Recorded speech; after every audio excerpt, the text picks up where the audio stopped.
this is time where shit gets real, and I think he's going to start bringing real heat. But spawning over in the bottom left-hand side to get things going, playing for Team Cascade, it is Skillous.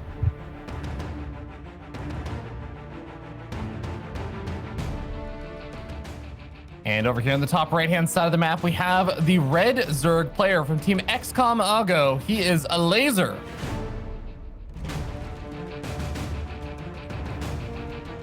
But yeah, a laser, he's always been this like very timing attack orientated Zerg, but and I remember I used to make fun of him so much about like he made a tweet about how he's gonna go back to macro and stuff, and you know, it was like, Laser, you were never the macro Zerg. But I'll be super honest, he's rounded out his play a lot. Like he actually can do a lot. I know we sometimes kind of make fun of the laser overlords where he makes a few too many when he hits 200 supply, but that's like one of the only things I can actually like discredit him for. Everything else, I think all round, he's a very, very solid and capable player, and also a scary player, given that he can just punish you.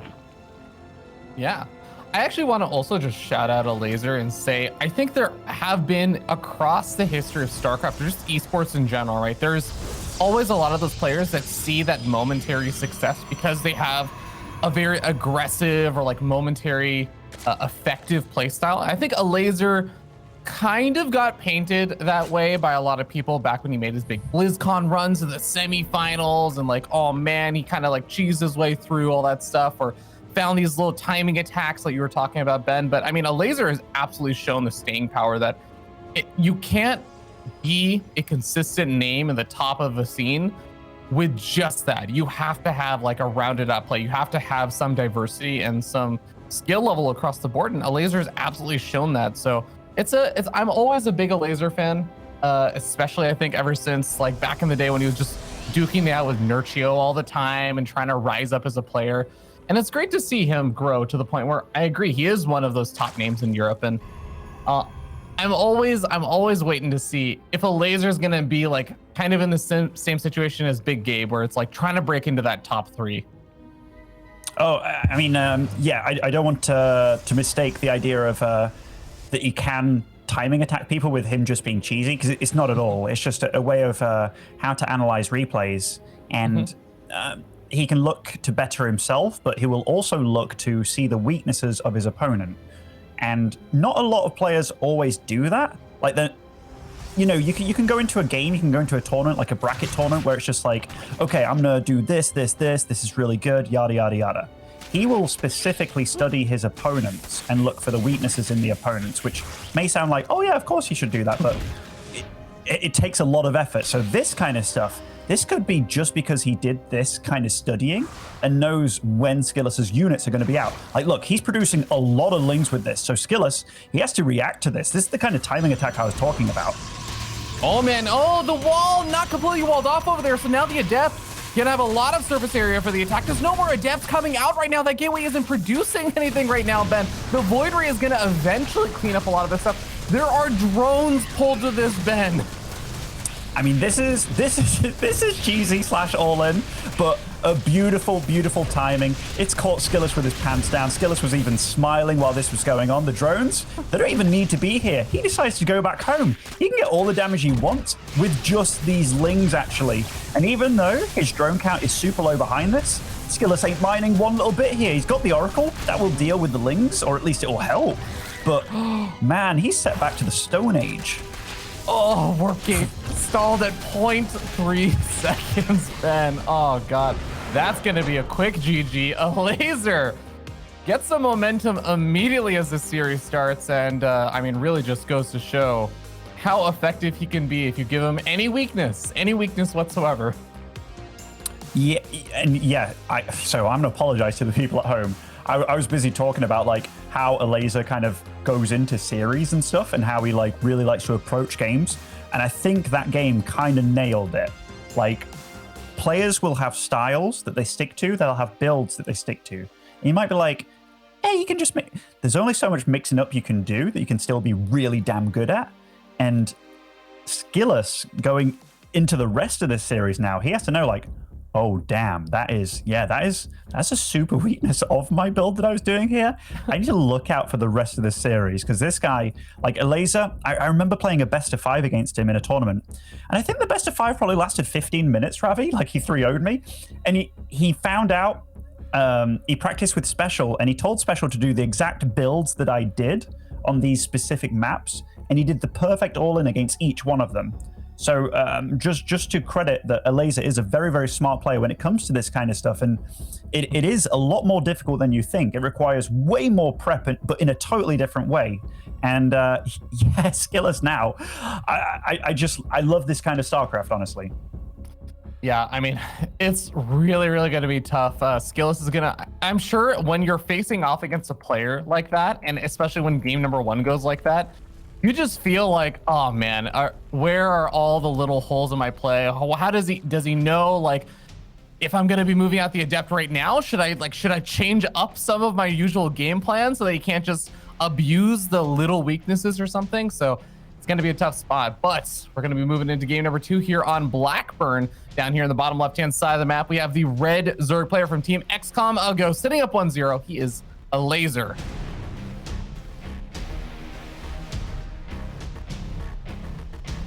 And spawning over in the bottom right in what was a very, very short game so far, it is Skillous.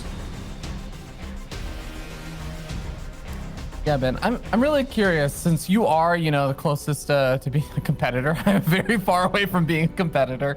How do you usually feel in like Skillous' shoes after a game like that, when you feel like maybe there's these little openings or weaknesses with your build order or the way that you've been playing, and it kind of just gets exploited in that first game of a best of 5? It feels pretty terrible, Ravi, I must admit. Like, I've probably been one of the pro players that was streaming a lot during my career, and I remember playing against Suppy one time. In fact, I have a huge history of getting pwned based on the fact that my play was so readily available. I remember getting like 12 pull Baneling twice in a row. Yeah, like just ridiculous stuff. So yeah, it can definitely shake you up a little bit. And I've been watching Skillous' body language in the camera. Like, I'm not going to say he looks defeated already, but he's been reacting very strongly, which I don't normally see from him, whereas Elazer, just sat, cool, calm, doesn't even look like his webcam is actually moving at all. Looks like it's froze screened. Yeah, it can definitely shake you up a little bit. And knowing that your opponent has looked at you maybe more than you've looked at yourself, yeah, that's a worrisome thought.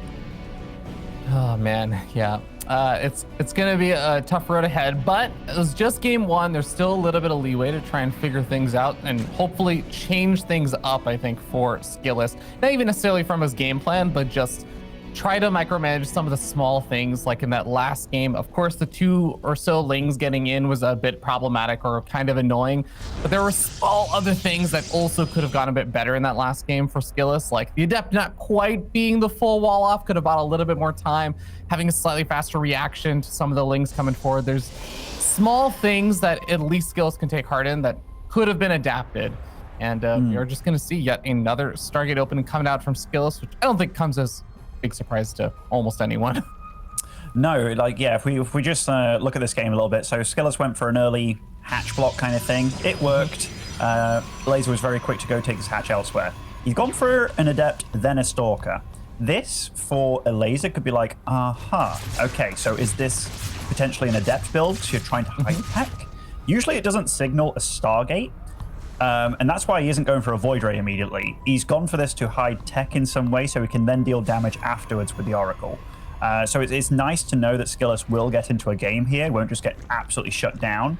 And yeah, right now Elazer doesn't necessarily know what he's up against, but he is making the blind Spore Crawlers already, which just goes to show that this guy knows his stuff. Yeah, already staying on point, so respecting the possibility of having some of those oracles fly on in, as I think the first oracle just finished on up, and Skillous is actually just going to bank them up. So he's going to try to dive in there when he has 2 oracles, so he can one-shot some of those workers, get a little bit more damage done, and maybe catch a Elazer with a little bit off guard or kind of by surprise. Actually, I think Elazer, he let 1 Spore Crawler finish, so that is kind of like the absolute minimum. And you can sort of just defend with 2 queens at the other base, and your third base just doesn't really have a whole lot of workers. So we'll see if maybe a laser is just going to be a little bit less prepared than natural. But oh man, he's actually just flooding out a decent chunk of lings while adding him that roach horn right now, Ben. Yeah, the roach horn is a safety roach horn just in case this was like maybe, you know, a depth turning up, which they have to go back home actually to deal with this amount of lings by the looks of it, which is gnarly for him. The oracles, though, they do get to the main base. They're starting to work on drones now, but one might fall to these queens getting a shot, but 6 drone kills for 1 oracle. That's not too terrible.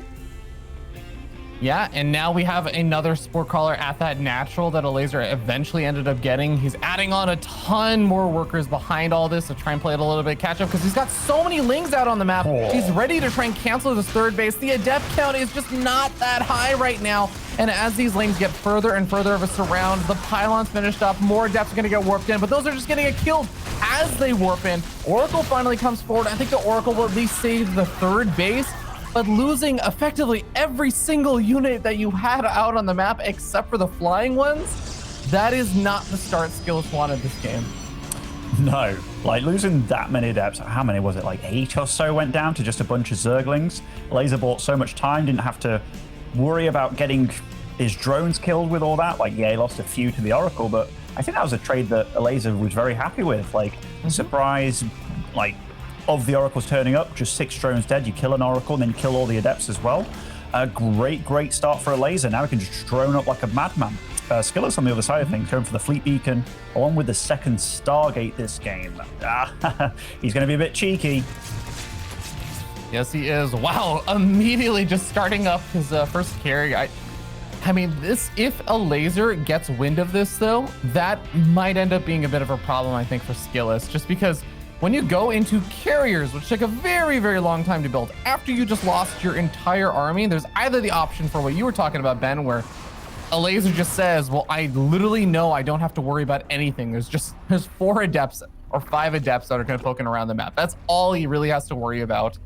And he can just drone up like a madman, get up all the tech, expand with absolutely zero fear, because he knows there's 0 things that Skillous can do to him for a while.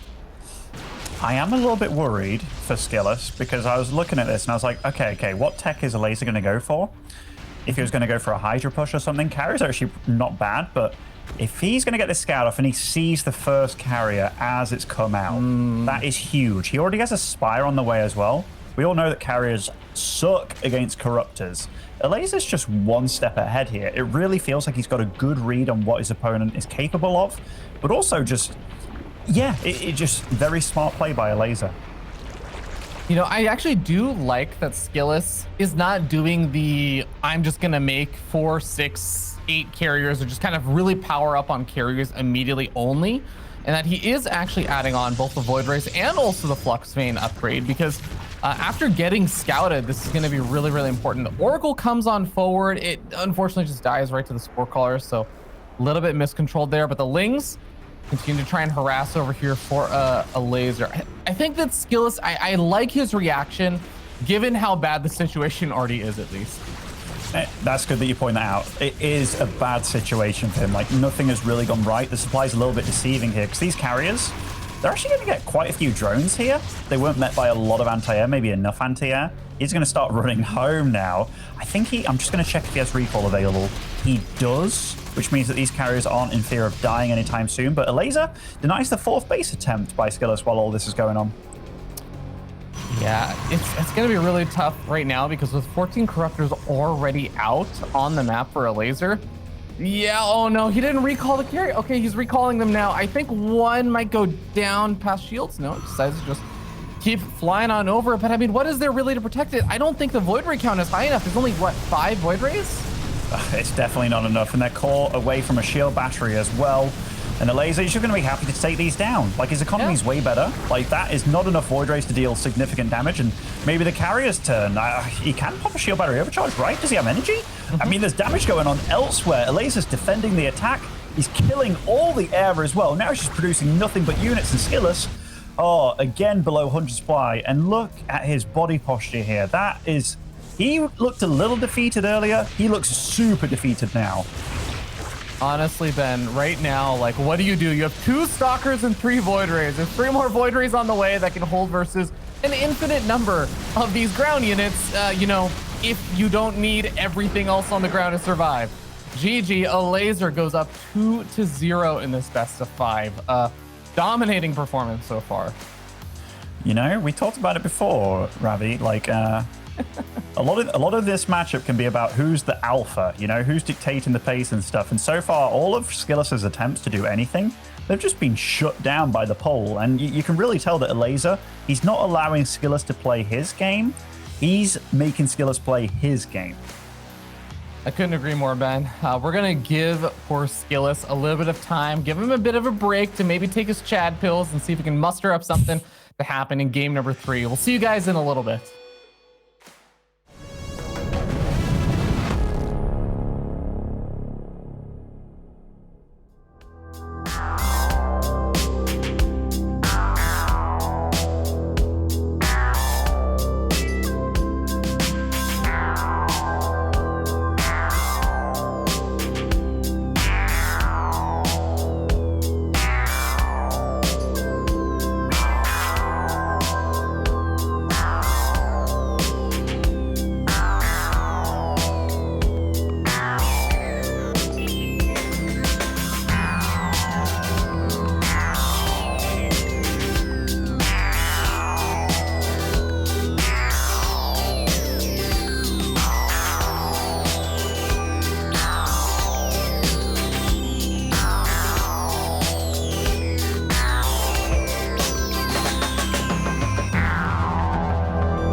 After a short break, we have given these players a little bit of time to collect themselves, given Skillus a bit of time to channel his inner Chad as we move on to the chattest map of all, Ben. We're heading on to Beckett Industries, a map that has been vetoed over 100 times this season.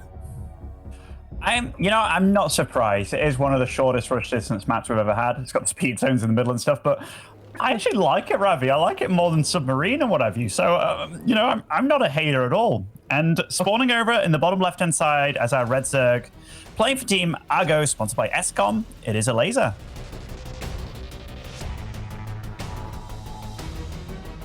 And up here in the top right-hand side of the map, we have the blue Protoss player. It is Cascades Skillus.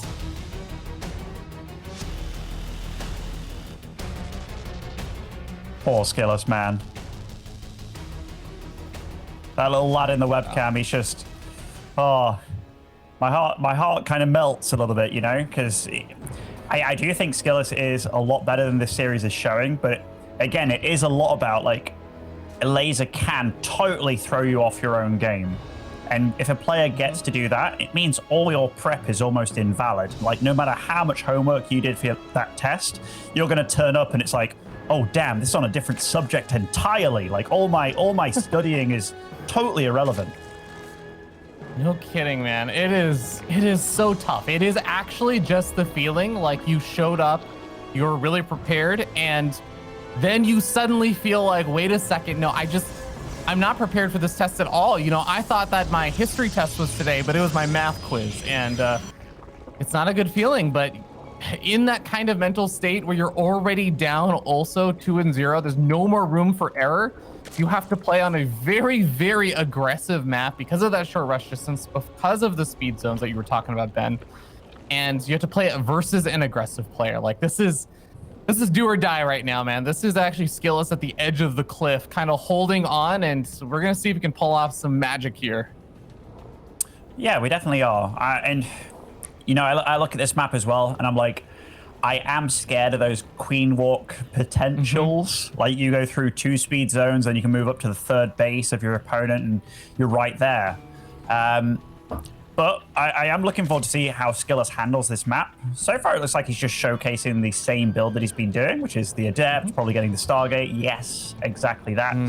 I think Elazer, when he has this Overlord above the Warp Gate and he sees Warp Gate is delayed, he can then be like, oh, okay, I know what you're actually spending your gas on. So maybe Elazer's scouting is just that clean and his knowledge is that good of when Protoss do things. And that's probably why he built the Spores so well in the second game. Yeah, you know, Ben, I want to ask you something. I know that a lot of players tend to have, like, the maps on the ladder and stuff that they veto. This is the most vetoed map typically, and I think from what I've seen or heard, it's usually the Terran players that tend to like a lot this map, more so than, say, Protoss or Zerg. So I think that a lot of Protoss players also tend to not play this map a ton. Do you think that this is one of those maps that Skillus probably has a lot of experience on, or maybe he's just playing kind of the same style and everything just because he hasn't played this map as much?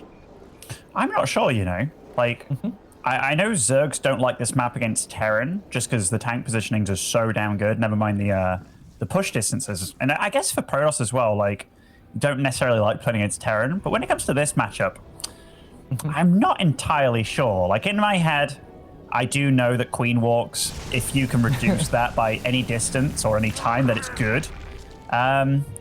That being said, I don't think Skillus is necessarily the kind of guy that's like, oh yeah, I won't play that map, or players in general. I think this map pool is about as wholesome as we've had in quite some time. Yeah, I think that's a fair point.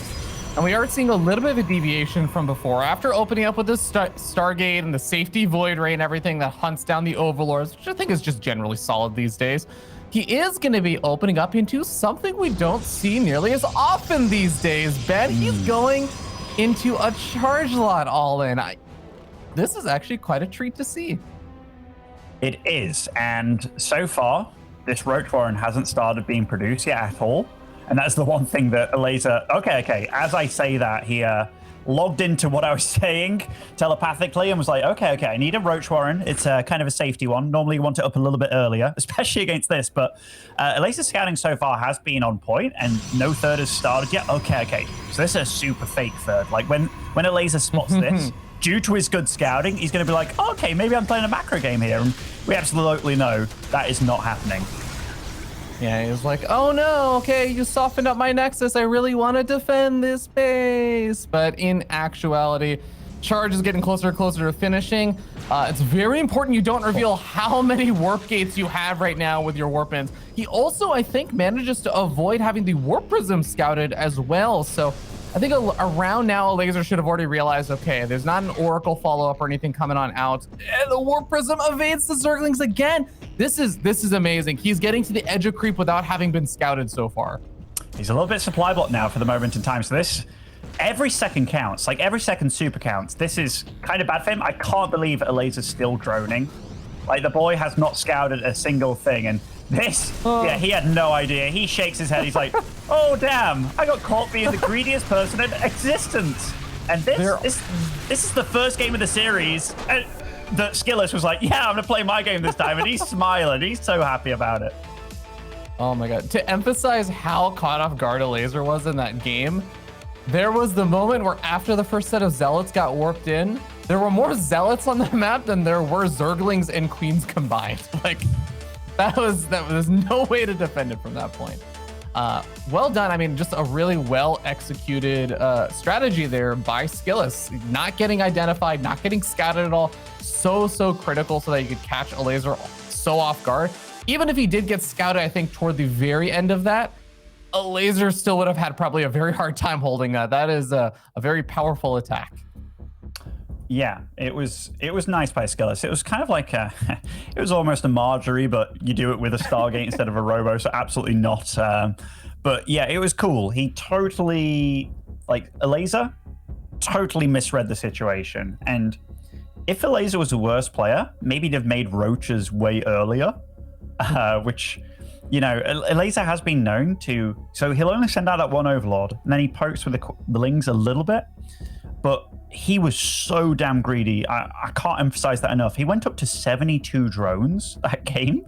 So that all in, just, I genuinely cannot believe he was that greedy, but it bit him in the bum, Ravi. It really did. And the next map will be Jagannatha. Skillous did ask for a few minutes just to maybe calm down a little bit, because he did look super excited getting that map win. Yeah. I want to talk a little bit more about that game, because I think one other thing I really want to emphasize is that charge lot all in. It used to, like you said, like back in the days of the Marjorie build and everything, you know, you'd usually do that without the Stargate, as you were saying, Ben. But that used to be a really common thing, right? The big charge lot gateway flood with, you know, tons of damage being done, tons of Zealots just being warped in on the Zerg side of the map. And then we ended up seeing some balance changes. Charge became like not as, the charge lot all in became a lot less common. A lot of Protoss players just stopped doing it entirely for the most part. I think it kind of faded off a little bit. So I do wonder if part of the reason that it ends up being so effective there for Skillous is because not only he's selling it with, you know, the fake third and everything, but a laser's sitting there looking and he sees, oh, you got like a Zealot and stuff warped in, and like, these are not like these adepts. It doesn't even look like it's going to be, say, like the 7-gate adept resonating glaive attack that is a lot more common these days than the charge lot stuff. So I think it's nice to see Skillous being able to like almost pull a little bit of a blast from the past there. Yeah, a little bit of a blast from the past, but also just I like the trickery of it. Like, Protoss is about deceit, you know? They're the race that can make you really angry.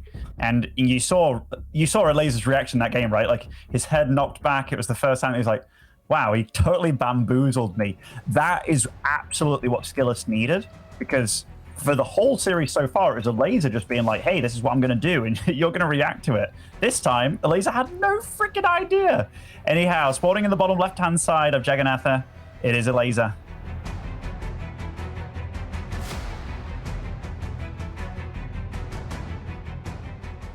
And up here in the top right-hand side of the map, the blue Protoss player from Team Cascade, he is Skillous. Ben, I'm hurt. Protoss is all about being deceitful. There is no race more honorable than the Protoss, okay? We are an ancient civilization of honorable and proud warriors, okay? There's no deceit in our eyes at all. That is exactly what a deceitful person would say that plays a deceitful race, Ravi. I'll have you know, I have been cheesed way too many times. Way too many. I've had so many pylons hidden in my base, so many cannons appear out the blue. And, you know, this patch, so many void rays with shield batteries, Ravi. You know, Ben, what is more honorable and just truly straightforward than a cannon rush? I mean, it's not, let's do these like drops in the fog of war like Terrans do and everything. It's let us just turn this into a ring. Your base is just now a ring.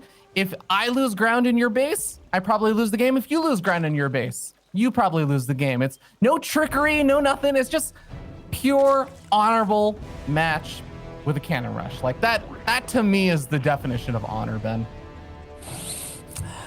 This is why we're different, Ravi. This is why we're... By the way, I like this little dance with the probe that Skillus was trying to do early on, because I think he was genuinely hoping that okay, even though we had the gateway on the low ground and stuff, I do think that Skillus was trying to really sell that he was cannon rushing and he was moving his probe weird.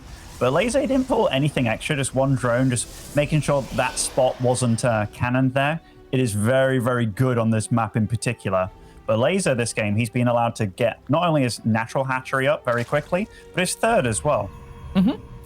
Yeah, starting up that third base before the spawning pool was even finished is going to be a nice little touch there for a Laser, as he'll be able to get things up and rolling really, really quickly, and also get that creep spread between the bases rolling a little bit faster as well, which can be helpful for any kind of follow-up attacks and stuff that Skillus might want to plan to do later on, even if it's just the Void Ray getting aggressive or something. But yeah, we do have yet another one of those Stargate openings there, and I'd be honestly a little bit surprised if Skillus did anything besides like just open up with the Void Ray again. He really does love that Void Ray first opening.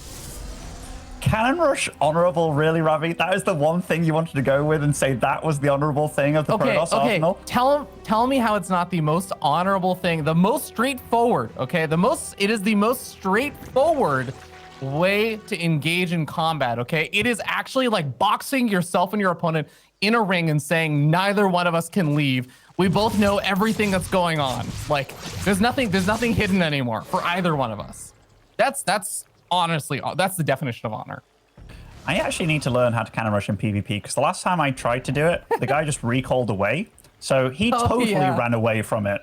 You know, this idea of yours where it's like, there's no running away from this. Like, I've had Terrans fly away when I've done it to them. I've had Protoss recall out of it. I have no idea. Okay, so the Void Ray's on the map, the Oracle follow-up.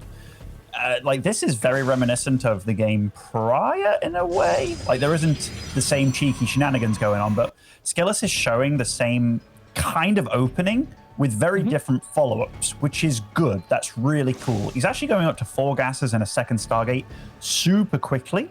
So this is almost like the opposite of how I was watching Estrella do PvZ yesterday. Estrella was just like, you know what? We're going to get our third up as greedy as possible with like just 2 gases. Here, Skillus is like, he's more about the tech option. That Oracle did get scouted, by the way. Yeah, so he's going to have a bit of advanced vision of it heading across the map. Second Stargate, like you said, getting closer to finishing. But with the Void Ray first opening, the nice thing for Skillus is that you do knock out all of the Overlords. And because he's been opening up with Void Ray first with a Stargate every single one of these games, it's going to look fairly similar to a Laser up until he actually scouts out the second Stargate. It could really be a lot of different things coming out for Skillus right now. So a Laser is going to poke across the map with a lot of these Zerglings, try and do a little bit of pressure on that third base, which frankly doesn't have anything at it. I think a Laser finally realized, like, wait a second, no, you don't have an Adept in the pylon wall here, huh? And the Warpin was on the wrong pylon, the one getting hit there, so that's a bit of a bummer. Cancels the Warpin, but the Void Rays arrived. Those 2 Void Rays being shown when there's already one on the other side of the map. If a Laser's, you know, aware of what's going on, which he has been so far, besides the last game, he should know that he's up against a double Stargate now. Yeah, I think he might be a little bit busy making sure he doesn't lose too many drones over here. 4 drones going down for 2 Adepts. I mean, not too shabby. Also, those Adepts moving in, forcing out a few more units, forcing a Laser to pull back with all of his Zerglings, while continues to just get up more and more of these Void Rays, and he is finally starting to add on that Twilight Council. So there's a fun point in PvZ where basically you can either continue just flooding out Voids and going for the full meme, or you can just stop around, I think usually it's 6 or so, and you can start transitioning around. What building did a Laser cancel just then? Because he then made a Baliness and Hydralisk dam. I'm not sure if he made an Infestation Pit and then canceled it, but it does show, especially on this map, I think it's looking like it might be some Hydra Bane timing, honestly. Like, I think that's a very good strategy on this map. That third of the Protoss is so damn open when you look at it. You can get a massive ring around it. These Void Rays might be able to get a cancel here. Oh, no. Oh, even loses one. It might not seem like the biggest deal because, you know, you think, oh, there's so many Void Rays though, but this is really, really the only set of units that Skillus has around right now. He is still getting all of his tech up. He's still trying to get into the later stages with other units to try and utilize. So these Void Rays have a very important job to do of just keeping Skillous alive, protecting his bases, allowing him to get this proper setup. I love that wall, by the way, Ben. I love that extra little wall he's getting by the third. That I haven't actually seen as many pro players go for that wall, actually. You know, I was just thinking the exact same thing. I was like, you know, Skillous, if StarCraft don't work out for you, architecture, mate, because that is beautiful. I think, though, if Hydralisks are the thing that he's going up against, having a wall like that is just going to get picked off, right, within a little bit of time. He does see the slow Hydras marching across the map here. Storm is not even halfway done yet. Skillous has to buy some time against this because that is a lot of red flooding across the map on my minimap. Yeah, and I think you're absolutely right, Ben. The wall will absolutely get knocked down. I actually don't even think that's the point. It's just, it buys time, right? So now even though the Gateway finishing up with a few hit points, well, the Banelings can't just crash on in. He has to wait until the wall goes down. Storm is so close to finishing. Charge finishes up. Baneling speed is actually not finished right now, but oh my god, if it was done even a few seconds faster, you could have found the High Templar. He's gonna go after the probes instead, and these Void Rays, they just don't have any ground support. Storm seconds away from finishing. One of the High Templars gets taken out before it can do anything. Two Storms finally get utilized, but has already so much damage been done to Skillous already. Yeah, look at this. A laser, he's got a bigger economy, a better economy. His army's better as well. The Storms, they're all but gone, and Void Rays are dropping. You know, those gateways falling, that means there's less warpins as well. This is just too much Zerg, and a laser, he looks like he's going to take this one 3-1. The young Russian, he tried his hardest against the laser, but the man is so good at doing what he does. Yeah, you might think and look, oh, but there's only Queens left over. Those are macro units, Ben. Said nobody ever. The Queen's going to be able to hold the line for quite a bit of time until finally some more of the Hydras, the Lings arrive, and well, I have to say, Skillous is getting very close to being able to eventually clean this up, but it's again, guys, it's at what cost? A lot of workers already went down, and we already know that Skillous has lost so many high-value units. He's lost his entire Void Ray army. He's down to just the 2 Immortals. In the meanwhile, a laser has taken a 5th base. Yeah, I'm actually impressed that Skillous held that. Funny 5th base to go for. Maybe he went for this one because it's closer to his opponent. Yeah. By the way, I love the Overlord pooping creep over here just to make the army a little bit quicker when a laser does engage. But this is going to be non-stop aggression right now. A laser's just going to keep battering on the door here, trying to get damage done. The Banelings, they're trying to get in, but the Archons are actually doing a great block there, getting into the probe line. And Laser does have to be a little bit careful about how he engages this, but Shield Battery Overcharge has been yoinked out here, and Laser, he's taking a 6th base while going on with this. Yeah, one thing I do actually want to credit a laser for with the Banelings is that every single time he sees High Templar, he actually just beelines it for the High Templar with the Banelings, which has forced them to morph into Archons, and Archons are great and all, but Storm would be very helpful against this number of High Templar and Banelings, but just hasn't been able to utilize it. The Zealot warp-in gets denied. There, the Banelings make their way into the probe line, and GG gets called. There is the 3-1 for our man, a laser, taking it. Yeah, he played really well, actually. Like, you know, he was really good, really clean. I don't think Skillous played bad at all by any means. The one game that he really bamboozled Laser was really cool. But Laser's just very good at doing what he does. And you saw from this, he was doing different builds. Yeah, he got bamboozled one time, but he's turning into a very solid all-round Zerg. It's a pleasure to watch him play. Mm-hmm. Absolutely. Well, guys, we're going to talk about that series with Nathanius in just a little bit. Don't go anywhere. You're watching the DreamHack SC2 Masters.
Welcome back, ladies and gentlemen, to the DreamHack Masters StarCraft 2.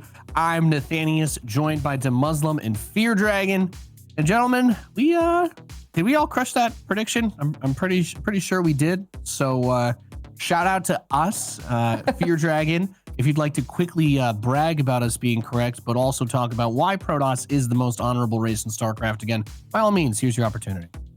Well, I mean, as an honorable Protoss player, I can definitely say that, first of all, we absolutely nailed it on the prediction. But I have to say, like, I figured that the series would have some of those more aggressive games and everything. I do wonder what it would have been like if we had gotten into like a later stage, more macro-oriented game that it felt like Skillus really wanted to get into. But man, Alaza did a great job smacking that down and not letting it happen.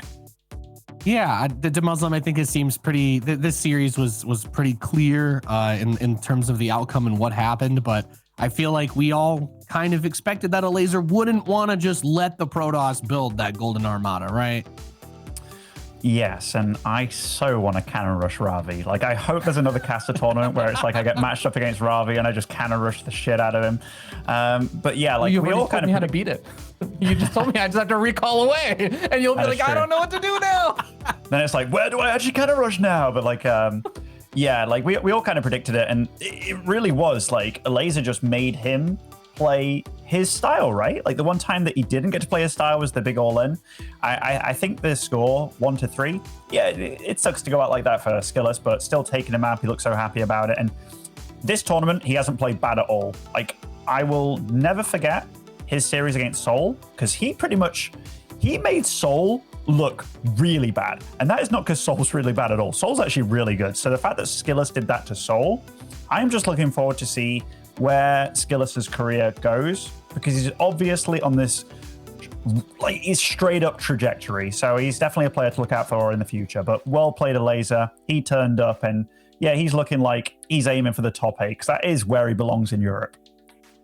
Yeah, and to be fair, I think you said it beautifully. I mean, Skillus is not one of the players that would talk about being like, oh yeah, definitely going to be top 4. So this result's still not bad for him. I think taking out Soul even in that first round was still a huge win for him. So hopefully he can continue to make that progress. That's kind of the whole point of why we do this over the whole year, you know, because people step up. We see the growth in the players, and hopefully we can see a lot more out of him. So we've got DnS going up against ShoWTimE next, gentlemen. D Mauer, one of our favorite memes in the StarCraft universe, top Protoss contender in the European scene throughout basically his whole career. But he's up against a hot DnS who's been performing. I think a lot of people have been pretty impressed with him. Second place in his group. Not as clean as some of the other players. He did drop 7 maps there, but he has been talk of the town to some degree. And I don't really think that you can take a 3-0 result against Clem, or the 0-3 against Clem. I don't think you can really hold that against him, as Clem's easily the best Terran we have, or most people would say, in EU, result-wise, especially in the last year. So DnS versus ShoWTimE, is it even? Is it not even? I feel like this one's really close, because DnS has been playing out of his mind this season, and ShoWTimE, I mean, he faces him here in the lower bracket for a reason. So help me understand what's going on here, Fear Dragon, because I don't know what to make of this PvP. Yeah, I think this is going to be a very interesting one, because ShoWTimE in the groups, he actually did pretty well overall in PvP. The player he lost to was MaxPax, who I wouldn't say is on fire. Like, MaxPax literally is the fire. MaxPax is like the most lit player right now, right? Like, everyone's eyes are on him. So I feel like ShoWTimE still is looking pretty good, even though he didn't advance out in top 2 or anything. But DnS is going to be a very interesting case, because I do think that DnS is playing really, really well right now. And there have been like times in DnS's career where he was literally a PvP sniper. I mean, I'm talking about a long time ago and everything, but I think this should be a pretty fun PvP. Yeah, DeMuslim, something else I think worth bringing up, ShoWTimE and DnS actually both won the same amount of maps in the group stage of 11. And DnS, despite losing 3 more maps actually than ShoWTimE, got second place in his group, just because ShoWTimE had to compete with Euromarine and MaxPax. So the results from that stage are a lot more similar than they may have otherwise seemed. Like, oh, ShoWTimE, lower bracket, etc. But this seems like it's an incredibly even matchup in terms of their performance in this EPT so far, to Muslim. Oh yeah, I'm glad you bring that up actually, Nate. Because yeah, the one player that I would definitely say is a top 8 European that was missing from the winner bracket was ShoWTimE, and I don't think it's because ShoWTimE underperformed. He was in the toughest contested group for that top 2 spot. I really believe that because I think max pack stocks have gone super up right now. And yeah, I think ShoWTimE, he's looking to probably stamp his name like, I'm the one that should have been in that winner bracket. Maybe we would have been in the same place right now because, that winner bracket was damn tough. But yeah, I do see ShoWTimE as a very solid, he's kind of dancing around the 4th to 5th spot, very interchangeable with Hero Marine depending on who's on song. And yeah, I do think DnS has been very good in the past. It's very good to see him back doing so well because he's been a massive surprise for me. I do think DnS has a shot. And ShoWTimE talked about it, how he does feel that players can gamble against him when they think he's better. I think DnS will feel that ShoWTimE's better, so I do think DnS might come into this a little bit scary, actually. Yeah, the next thing I wanted to talk about is I feel like we all kind of know ShoWTimE as this kind of macro god. When you think of ShoWTimE, you don't really think of him being super crazy, aggressive, or cheesy, or cannon rushing. For that matter. So perhaps we've been wrong. Maybe he is the dishonorable one here, not going for those builds.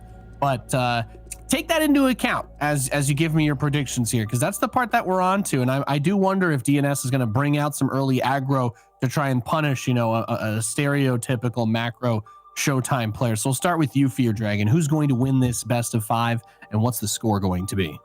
I think it's hard to bet against ShoWTimE. It feels wrong to bet against ShoWTimE against anyone but the top 4 or so. So I think I'm still going to go to ShoWTimE. I'm going to go with a 3-1. And you know what, Nate? I'm actually going to predict that at least one of these games, ShoWTimE is going to do something a little bit cheekier, a little bit more aggro. Just at least one. You're not required to add extra things to make it harder for you to get your prediction right, but I appreciate that you take that burden upon yourself willingly, Fear Dragon. It's one of the reasons why we keep bringing you back, because we love that energy out of you. DeMuslim, do you agree? And are you going to do you think ShoWTimE will break out a cheese then? I'm just going to add that on top of your prediction. So a double prediction, eh? Okay. So I think 3-1's a very good guess, but I'm going to go with 3-0 ShoWTimE. And I think this whole series from ShoWTimE is just going to be him trying to be clinical, trying to scout, and just make sure that he plays a good, solid PvP. Because against Hearthstone was really trying to throw a curveball all the way. And ShoWTimE even had 2 probes on the map at any point in time, just checking for anything that was going on. So Hearthstone always had this extra little lead economically. And ShoWTimE, when I asked him about it afterwards, hey man, why don't you maybe mix it up a little bit? He was like, yeah, I don't proxy. And I was like, okay, that's fine. But yeah, so I think 3-0 ShoWTimE and very, very clean play. I like that. And that's a very dangerous thing to be publicly proud of, right? The lack thereof of those kinds of strategies, taking an option off the table for your opponent to even have to prepare against. But I will go the other way on this one, because I would love the fat shout out from the O Gaming fam. So I'm gonna say that DnS turns this into a barn burner, and we get mothership versus mothership, but no observers, so no one can see anything, and it turns into one really awkward, like the power went out at the nightclub. So I'm gonna say 3-2 for DnS, and it'll be the most wild PvP any of you have ever seen. So with that being said, ladies and gentlemen, I hope you are ready for a rocket ship ride, unlike some of the other ones you've been seeing on social media lately. So with that being said, we're going to go to a break. When we resume, it'll be time for that PvP series between DnS and ShoWTimE.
Welcome back to the DreamHack SC2 Masters. We're moving into our second match from the lower bracket today. It is going to be that Protoss versus Protoss because Ben, we looked at the brackets and we were like, you know what? We just need an entire day of Protoss. Like a day where Protoss, at least one Protoss, but sometimes two are in every single match.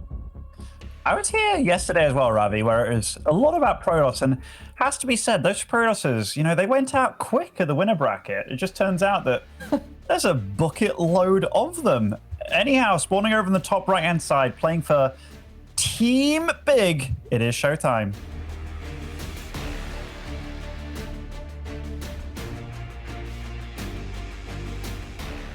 And down here on the bottom left-hand side of the map, we have the red Protoss player. It is DnS.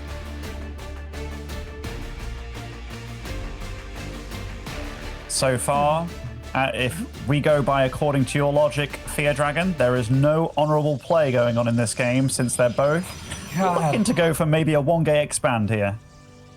You know, I was hoping that ShoWTimE would be my boy. He would, you know, be a little bit honorable for once instead of playing these deceitful macro games. But yeah, it is going to be, I mean, I think a very typical kind of style of PvP on Oxide. Very, very common to leverage the fact that your natural expansion's up on a high ground compared to the rest of the map. So you can kind of do this little wall off at the low ground, take a nice fast nexus. And oftentimes you do want to try and go for exactly this, the pro block over at the natural. So then you kind of delay your opponent from taking their natural, then you throw it on a pylon, then sometimes you'll throw it on a cyber core, and it just, both of you get equally delayed and all ends up being about the same. Yeah, it's funny how this meta has kind of created itself almost with the 1-gate expand coming into play. And there's some players, you know, we won't get tired of talking about it, but MaxPax, he's kind of showcased that you can almost do this on any map, even without this ramp. But this map in particular, as well as Pillars of Gold back in the old map pool, this started like shining away the 1-gate fast expand, which turns out to be damn safe when you have a ramp. Yeah, no kidding.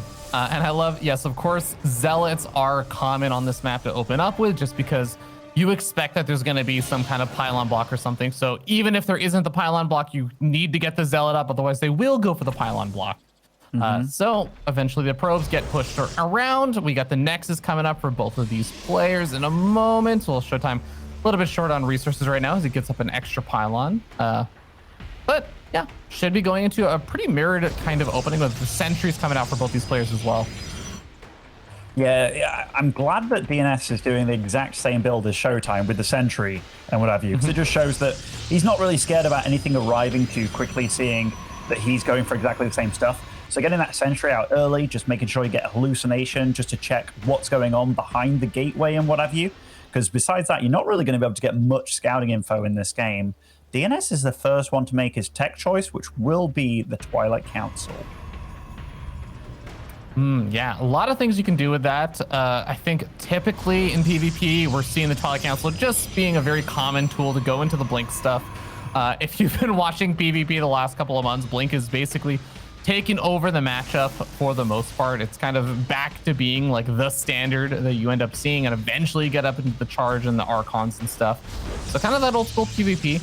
And yeah, I was going to say usually accompanied by getting up a Forge sometime in the next minute or two and just starting up that +1 weapons, getting ready for that mid game of PvP. Yeah, as soon as the Forges are going down, you kind of know. In fact, I remember listening to Drogo one time and I was like, when do you get a Forge? And he was like, when you know you're not going to die. And I liked that because it really does signify when you kind of do go for it. So both these guys, very happy with what's going on so far. They both went for what I class as the magic sentry number in this matchup, which is 3, meaning you can constantly scout. It is ShoWTimE going for the couple of adepts, but on the other side of the map, DNS is as well. This game is about as mirrored as it can get, I feel.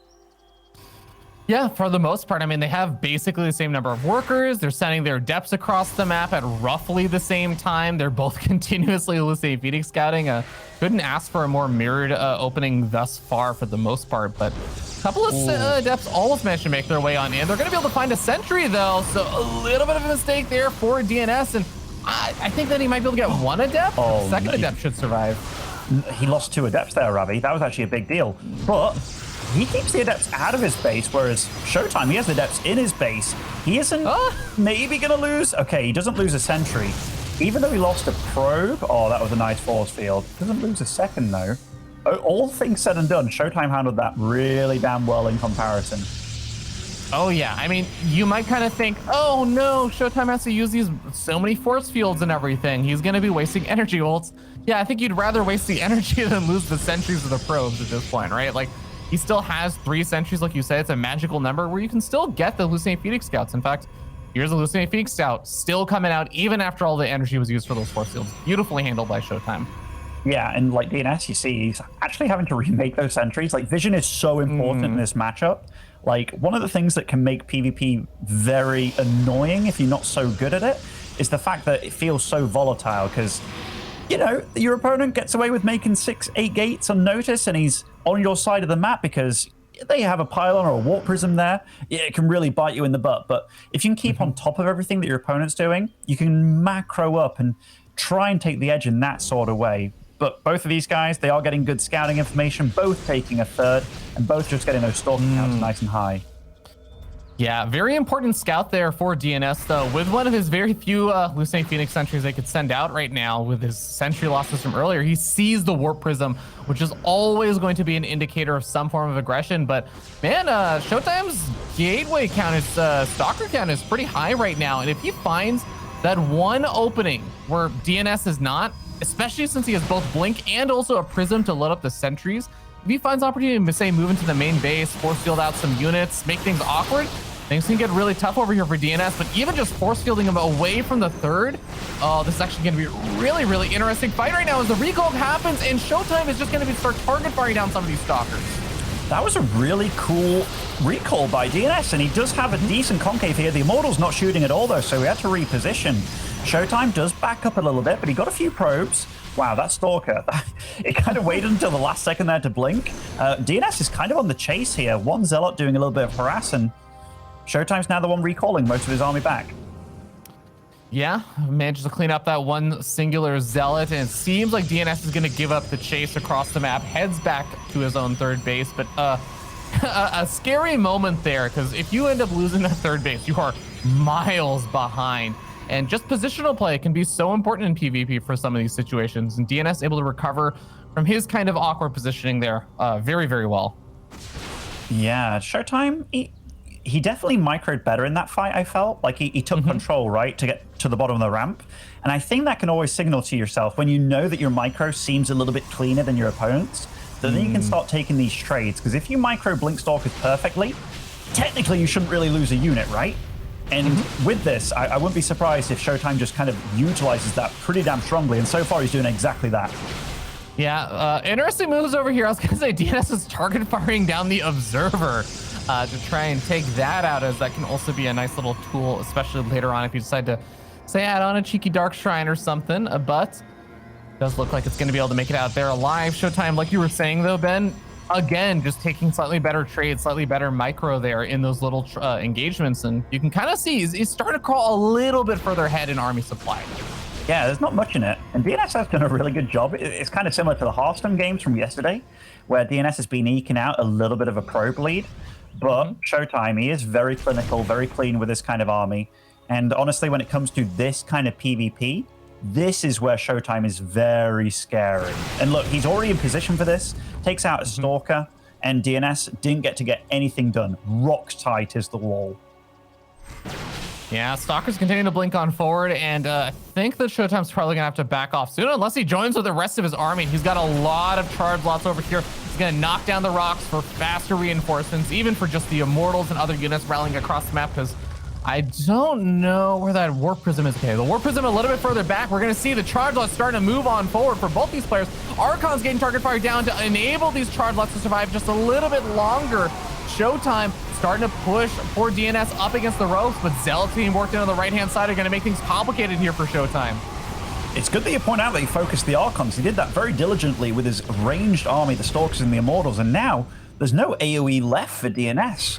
And with this, ShoWTimE, he wasn't really probing up his fourth. Oh, that Prism, that could have been a huge snipe, but now DnS is in a real rough spot, man. Oh man, that Prism surviving is so clutch, like you were saying, Ben, because if that Prism goes down, ShoWTimE's push actually just has to back off for a little bit. He has to wait for either another Prism or for longer rounds of reinforcements. Now we end up seeing that ShoWTimE is going to use all of his charge lots on the Nexus, but it doesn't seem like DnS actually feels he can actually push in right now. There's maybe a point of vulnerability there where all the Zealots are basically in the far back killing the Nexus. You can jump on some of the Stalkers, but man, DnS not able to try and jump on that opportunity over there. And now, oh god, this is going to get very awkward very fast. Yeah, I mean, it's already super awkward for DnS. Like, he's trying to defend this. He's against 4 bases. He's against a bigger economy. Any move he makes right now is going to feel like the wrong one. And ShoWTimE, what a concave he has on his opponent. He's again focus firing down the Archons with his range units. The Zealots are reigning supreme as well. I think he's got this here, Ravi. Yeah, shield battery overcharge gonna at least be able to protect his third base for a little bit, but that leaves his natural expansion very vulnerable. Stalkers blink forward, taking out the Immortal. And as we end up seeing DnS starting to fall unit by unit, the GG gets typed down, and ShoWTimE, the wall, takes the first game. That kind of play is exactly what I wanted out of ShoWTimE. Like, he's so good at those kind of games where it's like a mirror game. DnS, I don't think he played a bad game at all, actually. Like, he kept up with him in the pro count, even had a lead in certain stages.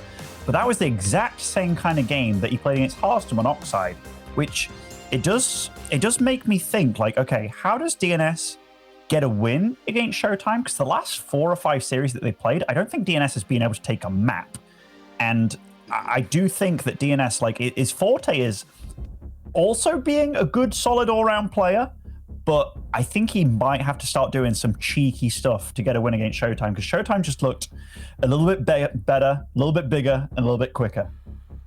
It's so hard to face ShoWTimE in PvP. I remember actually it was even back at IM Katowice where we're talking about ShoWTimE and his PvP, and it was almost disgusting, Ben. Like, and I say this from the standpoint of, I think usually people talk about the word disgusting in reference to cheeses and all that other stuff. It was disgusting how stable ShoWTimE was in as volatile of a matchup as PvP. He just actually looked unbreakable. He just seemed to always be in the know about what his opponent was doing. He was always having his units in position. It's all these small things. There's no like magic bullet. Here is this safe build that you do, and then you're safe in PvP and everything is good and hunky-dory and you get to go into a solid macro game. No, you constantly have to be on alert for adept run-bys. You have to be on alert for positioning of your opponent, continuously hallucinating, Phoenix scouting. Your micro has to be on point. There are so many things you have to do well to have a stable PvP. And ShoWTimE is one of the very few players who just seems like he's able to pull it off immaculately. Certainly is. And now we're getting into 2,000 atmospheres, and spawning over in the top right as the red Protoss, it is DnS.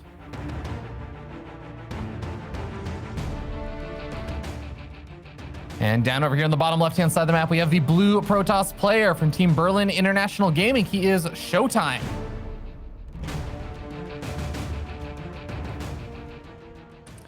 I like this again from ShoWTimE. Against Hearthstone, he kind of showcased, he did a lot of the 2 gates at the top of the ramp kind of stuff. And we spoke a little bit about, what about the potential of mixing it up? And I do think that ShoWTimE is the kind of guy that absolutely respects the crap out of Neeb.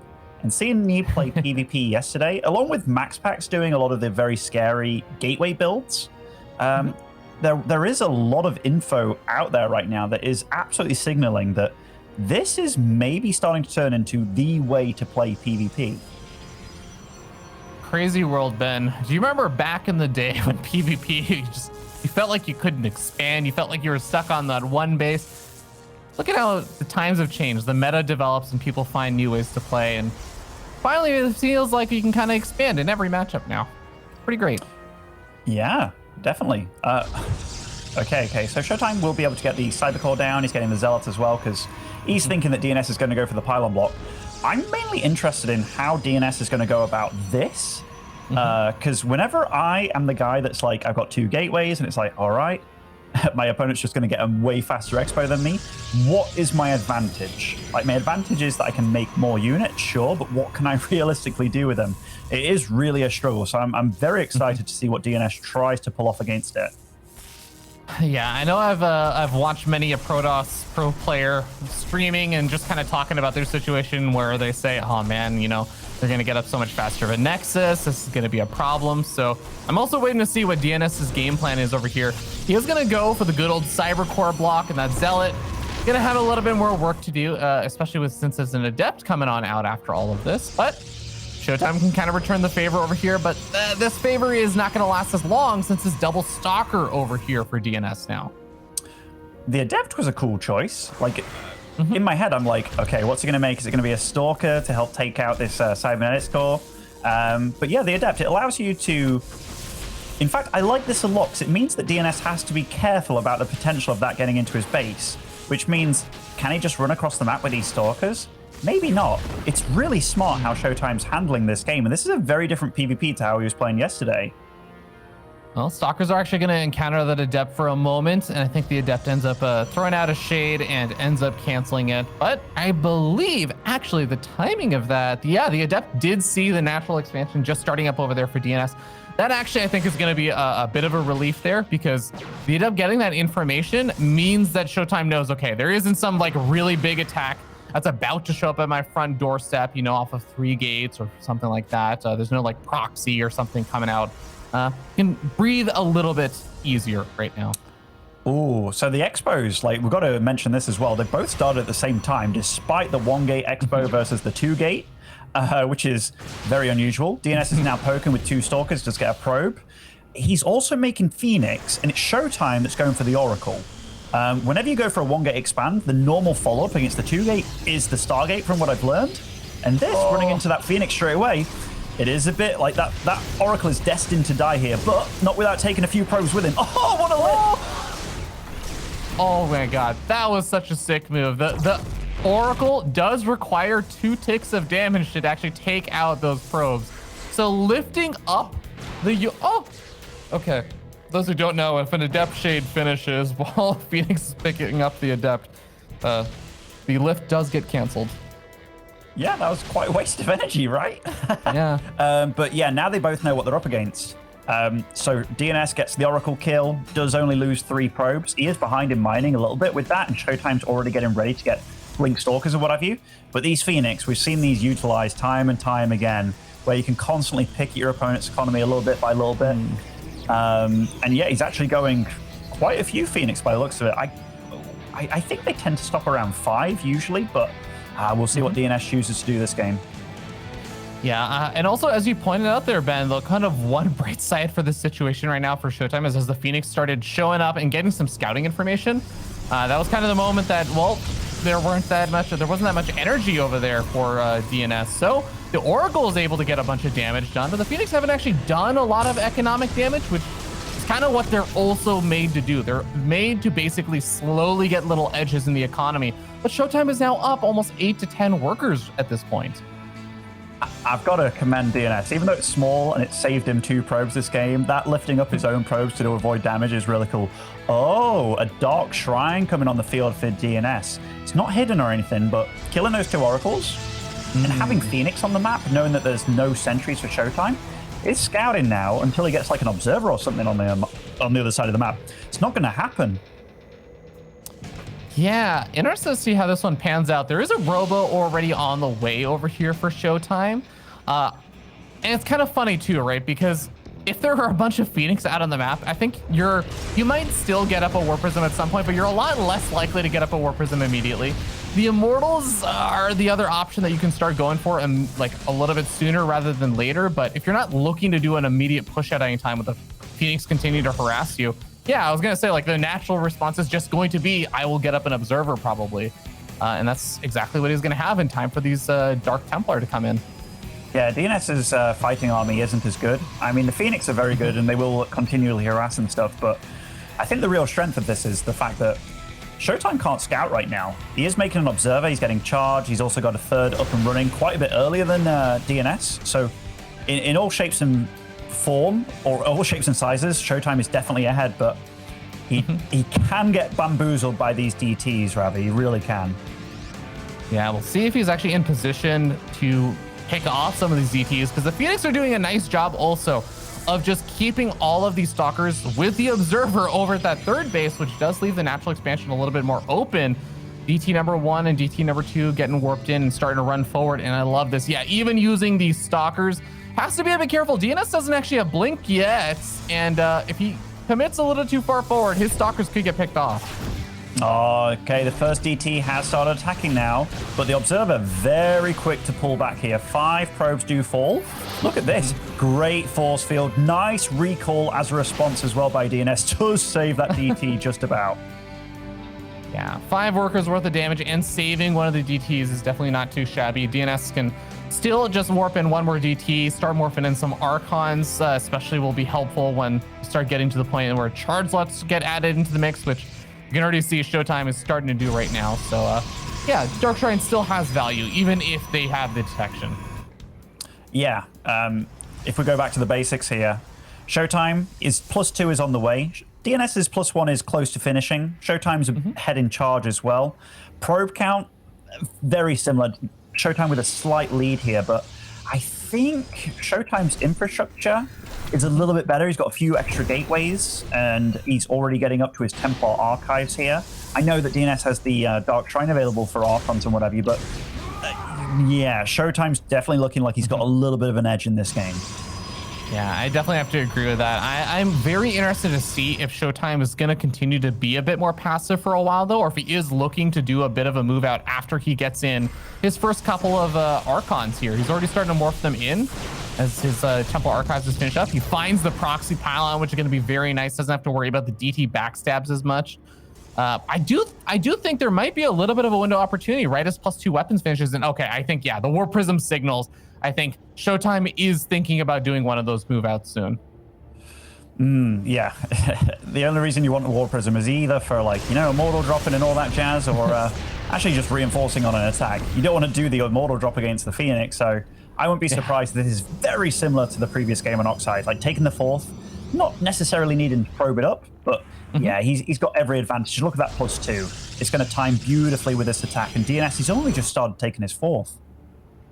Yeah, his 4th is definitely going to be a bit behind. DNS is also going to need to really start thinking about either finding an opportunity to get up some more Archons or finding, I don't know, more charge lots himself, because he is starting to get outnumbered in terms of the army supply. He's investing into a second Robo and a Robo, but I don't think he actually realizes how scary of a position he's about to become in.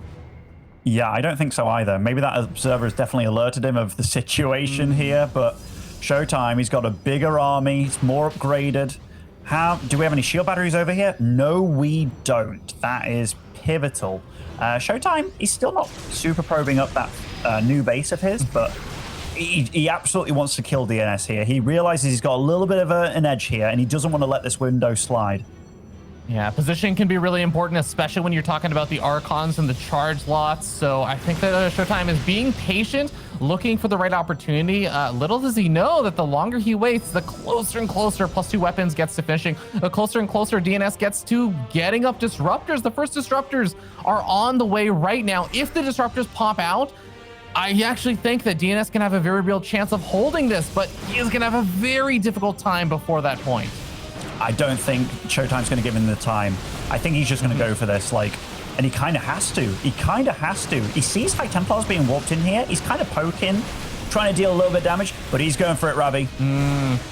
He's moving on in. Charge loss already used their charge right now. ShoWTimE being so patient about this. He's going to end up losing a lot of his Archons, though. They get moved too far forward. A lot of them losing most of their hit points over here, and those are very critical for getting through your opponent's Zealots. And now the first Disruptor is out, takes out a few Zealots, softens up the Immortal, and ShoWTimE, he's actually just going to have to back out over here. I think, you know, it's really commendable to be patient in one of these stressful situations, looking for the right engagement. And I have to commend DNS on just being able to continuously pivot around between the 4th and the 3rd and making sure that there were no clear openings for ShoWTimE. But I think that he kind of had to do something a little bit sooner if he wanted to make that work. Oh yeah, you're totally right. And DNS, he's survived, and he's the first one to get to disruptors. He's also got more supply available to make disruptors, which is huge. He hasn't started his +3 yet, and he's having to reestablish quite a few of his gateways. But ShoWTimE, that +3, and he also got his own disruptors out with this. it does look like he is the big kid on the playground now, where he can kind of do whatever he wants. And DnS, when does he start looking like he's going to, you know, be able to punch back and get maybe a little bit of map control here against ShoWTimE? Yeah, it looks like he is starting to move that move out right now. And I actually want to remind you, Ben, don't forget about those 4 Phoenix that managed to stay alive. When it comes to Disruptor Wars, a clutch Phoenix lift on a Disruptor to cancel your opponent's shot can make or break an engagement sometimes. So keep an eye on those as we end up seeing DnS getting very into ShoWTimE's face over here. ShoWTimE is remaining in position, though. He is... Oh no, ShoWTimE. Okay, he sends a Zealot in. He sees the army, but is he now gonna have given up his position? You know, it's so hard to engage into disruptors. DnS gets a nice disruptor shot off to start things off, but for DnS to break through this, it's going to be hard. He does have a sick disruptor count, though. ShoWTimE with a nice sneaky shot from downtown, but DnS counters. Yeah, 2 disruptors for 1. Not a bad trade there for DnS. We're starting to see DnS pushing on further forward. Disruptor is getting canceled by those Phoenix. Now the Phoenix are starting to go down thanks to the Archon AoE DPS over here. And DnS gets a big disruptor shot off on a handful of the Archons. A lot of them very softened up with that shield battery overcharge, really keeping ShoWTimE alive. ShoWTimE has dipped a little bit further down supply, but he is holding in position thanks to those disruptors. Yeah, DnS has got a lot of money to spend. Like, he was definitely trading more efficiently in this fight. You can tell that by the resources lost tab as well. ShoWTimE's actually one that's been trading inefficiently so far, and getting into those disruptors and actually surviving that scary stage, it's been really good. But ShoWTimE, he's done a good job catching up in supply. The main units he's been losing is his Zealot count, which was already super huge. So yeah, he isn't in danger of dying anytime soon, unless DnS does something super crazy. Yeah, DnS's Zealot run by is not working out quite as well as I think you would have liked. And I want to note as Shadow Strike comes up for both these players, we could be seeing big DT run bys and stuff later on. I like the use of these disruptors since he's not able to find a lot of opportunities. DnS is using them to try and find chances to take out the cannons and kind of gradually soften this up. I actually am a little bit surprised we didn't see DnS even just going for the destructible rocks and opening up the pathway so he could harass the base a little bit more, but well, ShoWTimE has his massive DT warp in, as well as a lot of Zealots. This is, oh my god, okay, this is gonna be a very funny fight because ShoWTimE might run in, but there's actually a massive DT defensive warp in there for DnS at that top center base. Oh, Gage getting teased. Yeah, the good thing is for ShoWTimE, he's got an observer with him. They both have actually, which is like, oh, I think I might run into just some DTs at some point. They're both feeling it. Wow, that production tab, 3 Stargates and a fleet beacon starting up for ShoWTimE. Like, he's not content with just playing out the disruptor game. Oh, bit of a chunky hit there on ShoWTimE Stalkers by that disruptor. Yeah, gotta be so cautious. It's okay to actually trade out some of the supply, because like you were saying, we have that 3, oh my god, the Zealots and DTs are wreaking havoc right now. The Observer looks like is no longer here for ShoWTimE, so he's going to lose a lot. He is really going to lose quite a bit for this trade over here, but he is at least picking up quite a bit as well. We're going to end up seeing Army for DnS find an opportunity to move into the center base. ShoWTimE going to be coming in from the south side, but it's very difficult to move through this choke point now. Oh, it certainly is. DnS is doing a decent job of trying to buy time with these disruptors, but does he know about... Oh, in fact, look at that DT fight from ShoWTimE. Oh, those disruptors! Disruptor shot kills almost all of ShoWTimE's disruptors. But we also have the Blink DTs coming in over here clutch for ShoWTimE as he's taking out all of the observers of DnS. He's picking up all the disruptors. An insane trade for both sides. I think that ShoWTimE got the better end of it because he has that Stargate transition.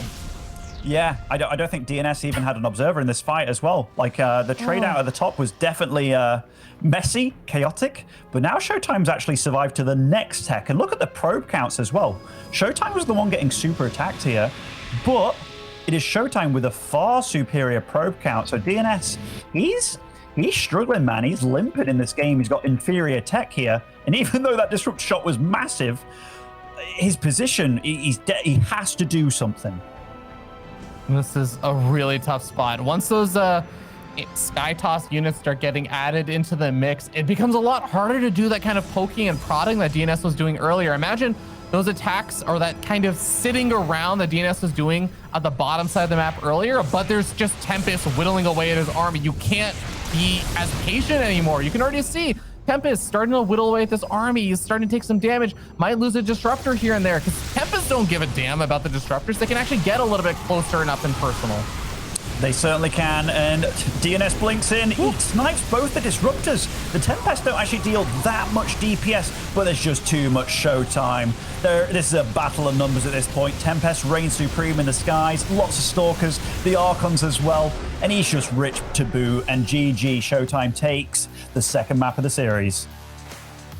A lot of PvP prowess demonstrated by both of those players in that game, but man, I think ShoWTimE he had that next step, even as things got very, very hectic with those disruptor shots. But guys, we're going to be going to another short break before we resume into game number 3 with ShoWTimE currently leading up 2-0. Don't go anywhere. You're watching the DreamHack SC2 Masters.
An exciting game number 2 with a lot happening at the very end, but ShoWTimE in the end still comes out 2-0 ahead. And that means that regardless of how close that last game was to Muslim, ShoWTimE is now at match point with the 2-0 lead. He is one game away from making this a 3-0. Yeah, and I feel it'd be a shame if it was a 3-0, just because I do genuinely think DnS is putting up a really good fight. And if a few more things went his way, who knows? We could be looking at like a tied up series right now. Anyhow, spawning over in the bottom right-hand side, playing for team Berlin International Gaming. It is showtime.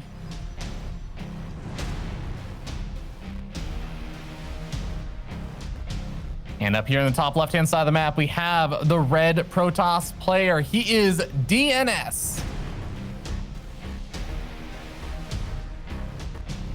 Finally, a map where ShoWTimE is not expanding on the low ground immediately. At least not yet. He's going for the gateway on the top of the ramp here, as is DnS. And this, yeah, it's going to be the first super mirror game of the series. At least, you know, besides Oxide. Yeah, interesting to see how this one goes. It's kind of funny because even on that last map, you were talking about this. It was funny because with all the shenanigans with the pylon block and the cybercore block and everything, they ended up taking the Nexus at the same time, but we did still see a lot of other deviations and everything. But so far, it has been a lot of kind of safe defensive play into like that mid game for the most part. Neither one of these players are really looking to try and end the game super early.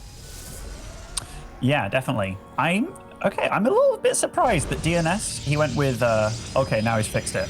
I was looking at his gases, and this is a big deal. I found, or a long time ago, somebody found out that if you mine with like 2 out of 3 on each, it is much better than mining with 3 on one and then 1 on the other. And by much better, I actually don't mean a lot, but it's a little bit of a deal. If you imagine you're slicing up a cake, it's like 35, 35, 30. So yeah, within regards to your probes, that is why the pros do it like that, if you're ever wondering back at home. Yeah, so for those who are wondering about it, basically the idea is that if you have 3 workers on the assimilator or for that gas, one of the workers actually has to wait just a little bit to enter the gas geyser, because it's actually, people say 3 is the optimal number and everything. We even have like the workers 3 out of 3 and stuff, but it's actually like not perfect. It's not 3 workers perfectly match up. There's a little bit of overlap versus 2. So both of those first 2 workers are getting 100% optimal mining. I wonder if we'll ever have a map where we'll have geysers slightly closer or further away from bases. So, fun fact, sorry to interrupt you on that. Maps do have little differences sometimes. We have actually already had maps that are very slightly closer or further. I'm sure there are a lot of map makers who are kind of just like, not this again. Because yeah, it's a sore point for them, I think. I can imagine, because like I wouldn't know even which race would benefit from, like, say if you only needed 2 to fill it up or whatever. But yeah, obviously you can't build a building closer to the resources, or you know. But yeah, I am a big hater of Pillars of Gold, actually, Ravi. Like, I'm so glad that map's gone. It was so annoying that your command center it would start like 4 or 5 seconds later, just because the minerals were like botched up and further away. Yeah. Actually, yeah, I think with gas, when it's a little bit further or closer, it's not as big of an impact, because usually people just stick 3 workers on them and then it all kinds of ends up equating to be roughly the same, or like it ends up being the same with 3 workers because of that little bit of mining inefficiency from the 3rd worker. But I think the minerals actually cause a lot of like worker bouncing and weirdness, like you were talking about. Certainly does. This Oracle from DnS won't be able to get much done, and it was spotted, obviously. And you really would like your first Oracle to get something done, especially when you're already a little bit behind in probes. But the blink does start up very quickly for the both of them. The big thing is ShoWTimE, he has those 3 sentries again. It's just clean, calm, calculated. He's playing what he wants to play and what he's comfortable with playing in PvP. Yeah, the Hallucinating Phoenix catching those oracles has been really, really nice. Now the oracles are starting to move around, but I mean, the natural expansion not only has a lot of units there, but it even has one of those shield batteries, which makes it even a little bit harder to find a bit of damage. The oracles really have to join forces and target fire down the right probes at the same time. Finding 2 workers is already actually a little bit better than I thought he would find, but I think I am in agreement with you, Ben. I think that ShoWTimE's pretty happy with how this game has opened up so far. Yeah, and DnS didn't actually take any hull damage on those oracles, so definitely not a bad little poke by him. ShoWTimE, getting down that 3rd immediately before getting sniped, that's actually a big deal. And these oracles, he's getting more done than I thought. I liked the play, and I think DnS should have went unpunished, honestly, if life were fair, but life ain't fair. No, it's not. Well, I think the Oracles are going to have a hard time surviving too aggressively over here for a while now, since Blink is getting closer and closer to finishing up. But DnS may be looking to get a bit more aggressive later on. He's got that proxy gateway on the bottom side. I feel like usually this is going to be a sign of trying to commit to a bit of aggression. It's very rare that we just see like a proxy gate for fast adept warp in to just try and harass. Like usually you're looking to get something done. Oh, you certainly are. That Oracle, wow. Skirting with death there. But yeah, you're totally right. He is supply block. Oh no, a pylon just started. 2 pylons. Oh no. So even if he did want to attack right now, ShoWTimE, he's up to 78 supply. He's got more supply. And the thing is, like, his pylons are more timed out here. So definitely a bit of an error for DnS. Though, he will have a very strong attack here. He's just going to go up against a pretty strong army. And yeah, definitely delayed it. Oh, that delay actually allowed the shield battery to finish and 60% of the immortal to finish, the next immortal. I actually think that this could end up being a really, really tough situation now for DnS because of that little delay now. I don't actually know, unless he really just starts outplaying ShoWTimE with the micro over here in Blink Stalker Micro versus Blink Stalker Micro. I don't know how he's going to be able to break him with this. No, and he's committed, right? Like, he hasn't got charge yet, but he even walked in some adepts. Oh, I think the adepts could definitely make things a little bit tricky. Might split up the army a little bit, the focus of ShoWTimE, but ShoWTimE's handling this really well. Yeah. And adepts do manage to make their way into the natural, so they're starting to pick off a few workers, and also the Oracle coming in with the stasis trap might even catch some of the stalkers as well. It catches one of the stalkers with the stasis trap, but at the same time, ShoWTimE has found this proxy pylon. He's gonna be able to take it out, and the immortal is this linchpin of the army. Just says, no, DnS, you cannot continue to harass. The stasis trap, I think, the real damage that got done there for DnS, but he ends up having to back off for the most part. Yeah, it's got to be said, the last 30 seconds of this game, it's all been about DnS. That was really nicely handled by him. The adepts were cool. The follow-up with the Oracle as well in combination. ShoWTimE was not prepared, and DnS was just throwing too much at him. But DnS, is he prepped for this counterattack? He hasn't seen the move out, and I think he's going to be super caught here. Yeah. And actually, ShoWTimE's hitting at the exact perfect moment, right as charge finishes. See, focus fires down that shield battery. No chance for just a recall and, shield battery overcharge to try and make this work. ShoWTimE continue to push on forward. It's turning into a bit of a base trade where the probes are actually buying a bit of time over here for ShoWTimE. And, I mean, ShoWTimE is just going into the natural. He's going to be able to find all the probes, but also he might be able to pick off a couple of the gateways. He could get into some of the tech and actually slow down some of the reinforcing warp-ins over here for DnS. DnS's army, it's just weaker. It's just pure Stalker. Those Immortals are really helping kill the buildings, along with the large amount of Zealots. I think DnS is in way too much trouble here. And he recalls the probes. Is that over to the third base that ShoWTimE left alive? There's charge left still there, so he will be able to escape out of here and start a true base trade. It's just so tough. There's the recall over there from ShoWTimE. He saves his main base. I don't know how you're actually going to be able to move up the ramp against this number of Immortals and, even just a few Stalkers over here. Yeah, I mean, DnS is going to try and do what he can, right? That's stasis.